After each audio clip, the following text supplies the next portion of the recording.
Meus amigos, vivemos em uma civilização profundamente marcada pelo ruído. Há um vozerio por toda parte. A técnica moderna, com extraordinária rapidez, cria Cardeal Dom Eugênio Salles, ex-arcebispo do Rio de Janeiro. tudo o que ocorre aqui e no mais distante recôndito do mundo. Cada vez mais se torna difícil o silêncio interior e exterior. No entanto, ele é importante para a nossa saúde física, mental e especialmente espiritual.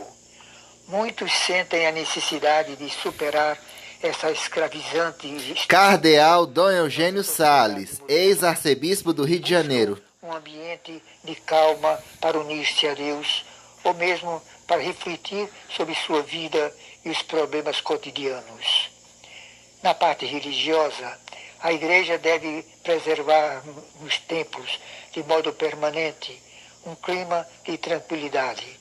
São oásis mais valiosos hoje quando a movimentação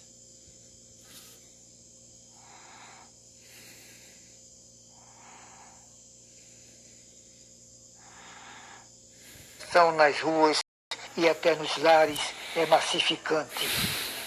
Durante o culto, os cânticos, leituras e aclamações indispensáveis para fortificar uma convivência realmente comunitária não excluem os momentos de meditação.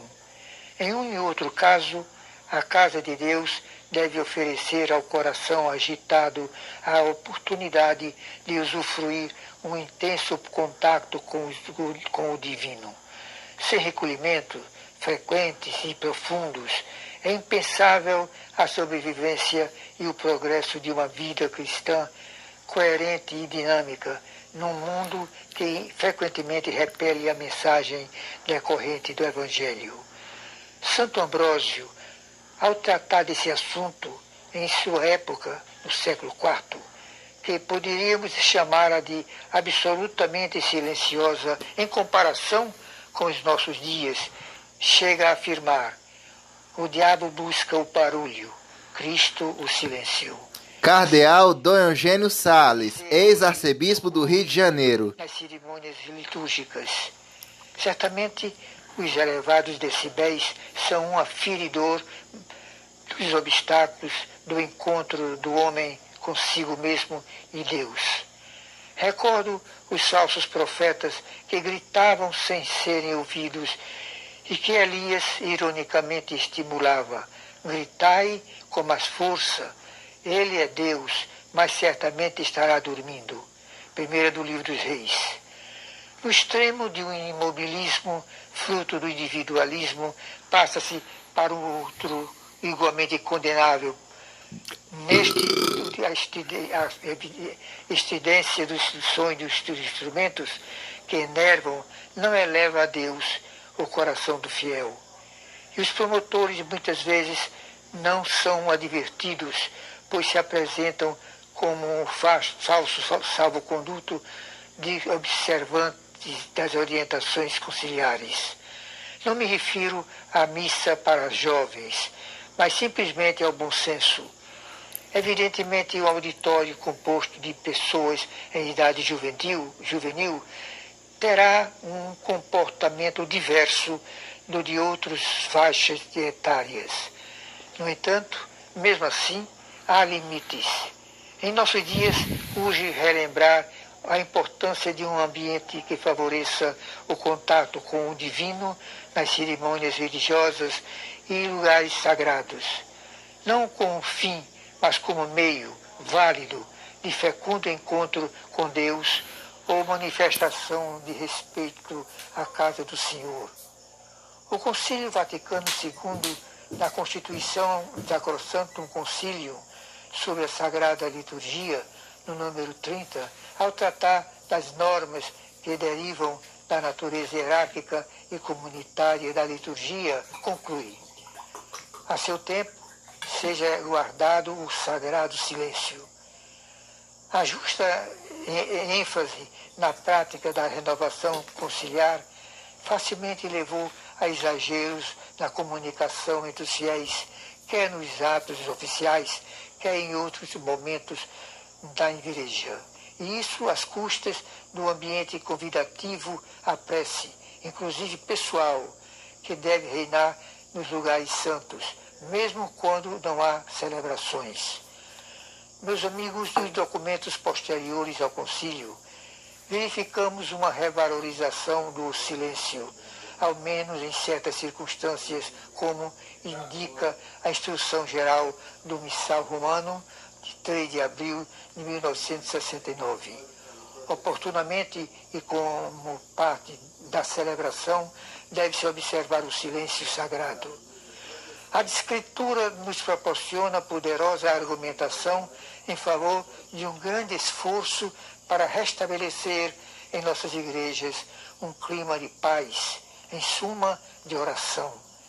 Podemos constatar o significativo encontro de Elias com o Senhor no Monte Horebe.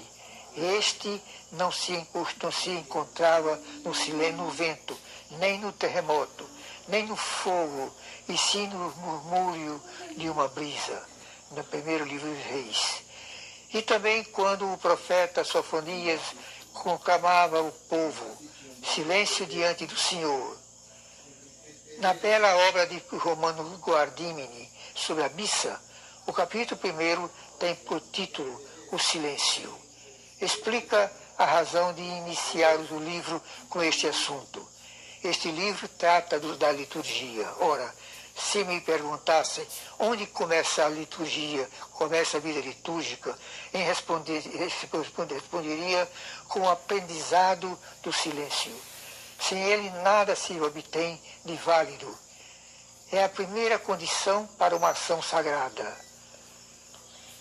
O recolhimento nas jornadas, dentro e fora do culto, só poderá existir se for fielmente observado por todos. Facilmente se deduz como é nocivo ter em torno de si pessoas que falam ou que se movimentam ruidosamente. O templo é de todos e ninguém possui o direito. Hey everybody, my mom and dad made this new song for my stupid heart. I'm gonna play it for my brothers. Let's go! My stupid heart, don't know. I tried to let you go so many times.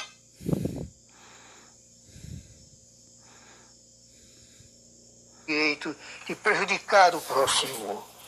Na observância do que é permitido e até normal, pode estar inserido algo que sirva de obstáculo à prece e união com o divino.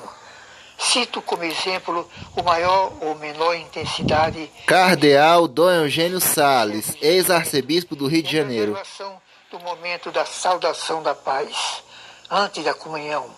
Às vezes, ao desejá-la ao irmão, nós o fazemos de modo mais adequado, como se estivéssemos em encontros da via pública. Temos necessidade de maior contato com o Altíssimo. Decorre daí a utilidade do exercício do silêncio, de modo particular em nossas igrejas. Nessa oportunidade, nós homenageamos o Senhor, afastando interior e exteriormente a agitação do mundo. E as manifestações da comunidade devem ser fecundadas por uma atitude que favoreça ao íntimo contato com Deus. É necessário, meus irmãos, cuidar do silêncio nas igrejas, honrando assim a Deus e facilitando a abertura do coração para a graça divina. Peçamos ao Senhor que nos ajude. Assim seja. Amém. Amigos, a todos, um feliz domingo e uma boa semana.